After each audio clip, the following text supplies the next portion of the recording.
Coming up on this week's edition of Wildcat Weekly, girls badminton, lacrosse, and senioritis. All this and more coming up next. I think that's super.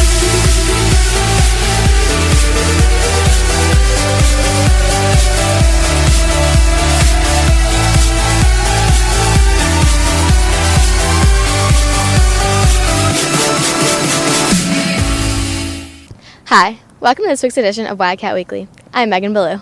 The girls' badminton team is off to a great start. Scott gets the scoop. The badminton team is off to a great start.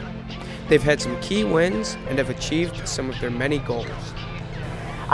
Some of the goals we have this year, obviously for sectionals, we'd like to qualify everybody. We always send 2 singles and 2 doubles teams to sectionals, and I would love to see everybody to qualify and move on to state. That's kind of like the overall big picture goal, but just seeing everybody improve individually, coming up with their own individual goals, and just improving every day in practice and through matches. With a strong foundation of players, the team looks to continue their already great success. This year, I feel like we are a very deep team. We have a lot of top players. Nicole Mosier and Catherine Chung. Nicole's a senior, Catherine's a junior. They're a doubles team. Nicole's also my #1 singles, but they're both very good. Arti Kunkari, she is a freshman this year, and she's playing #3 singles right now. Jaya Prakash, #2 singles, also very good. Also, we have a doubles team that first year they're playing together this year, but it is Z Chu and then Eva Chen. So there are other good players. They're kind of at the top of my lineup right now. Make sure you come out and support the badminton team as they take on West Chicago next Tuesday, April 15th. And for Wildcat Weekly, I'm Scott DePew. The girls lacrosse team is looking to have an incredibly successful season. Peyton shoots into the story. With determination to come back even stronger this season, the girls' varsity lacrosse team is off to a great start. Lacrosse is kind of like a combination of soccer, basketball, and hockey. You have the soccer field, you have the basketball defense, you have the equipment used in the hockey. Even though there are many differences between girls and guys lacrosse, this doesn't keep them from performing their best. And guys, they wear more equipment, so they do check more, and the girls, we only wear goggles and a mouth guard.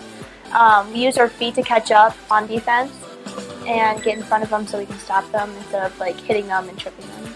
I think this season we've connected a lot quicker than last season or previous season. It's really easy to see our connections on the field, and we all work together really well. We have a lot of chemistry. We've been playing off season for like this whole year. We play summer together, fall, winter. We do conditioning together, we do acceleration, we do a lot of cardio, and then we incorporate stick skills, a lot of passing on the move, we do ground balls a lot, and shooting, accuracy, and defense. Though the team lost 7 seniors, they used this as motivation to work hard. We are 6th in state from last season, so hopefully we will be going farther and hopefully get into our top 5. Girls lacrosse is a sport. Even though it's considered a club here at Niqua, we don't get funded. We are still a sport, and people do take it seriously. It's just like another fastest game on 2 feet. Good luck to the girls' varsity lacrosse team this season. And for Wildcat Weekly, I'm Peyton Domsky. With Senior Spectacular, prom, and graduation on everyone's mind, Catherine and Olivia look into what causes second semester seniors such a struggle. As the end of the year quickly approaches, many students graduating this May find themselves catching senioritis. I'm Drew Dvorak, and I have senioritis. My name is Colton Marshall, and I have senioritis. I'm Jenna Whitaker, and I have avoided senioritis. I'm Grant Richardson, and I definitely have senioritis. You go off on spring break, and you get all tan, and then you come back, and you don't want to work anymore. That's sort of like what senioritis is. All of a sudden, you feel like, I've only got 6 more weeks of school. Why even bother anymore? Senioritis is when, like, towards the end of senior year, people start to slack off and don't care much about their grades. Total neglect of all education and just kind of putting aside schoolwork for the rest of your high school career and just enjoying. You just got to do bare minimum to make sure that you still are able to walk at graduation.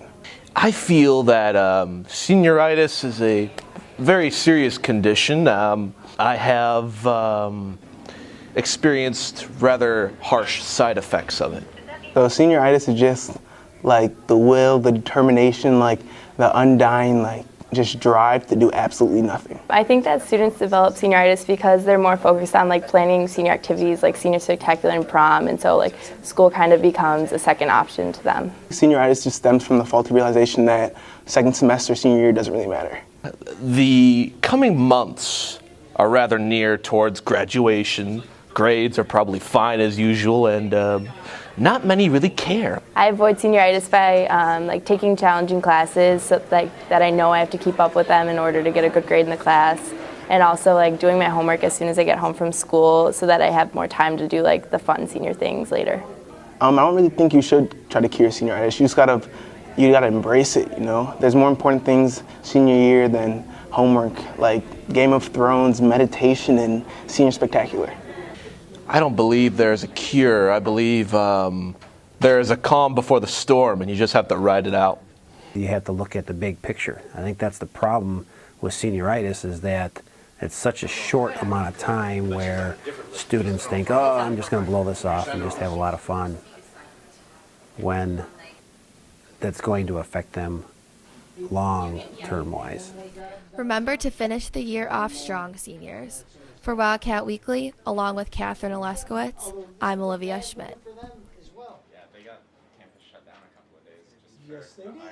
Chris and Simon look at a restaurant near you in this week's edition of Grubs, Games, and Glory.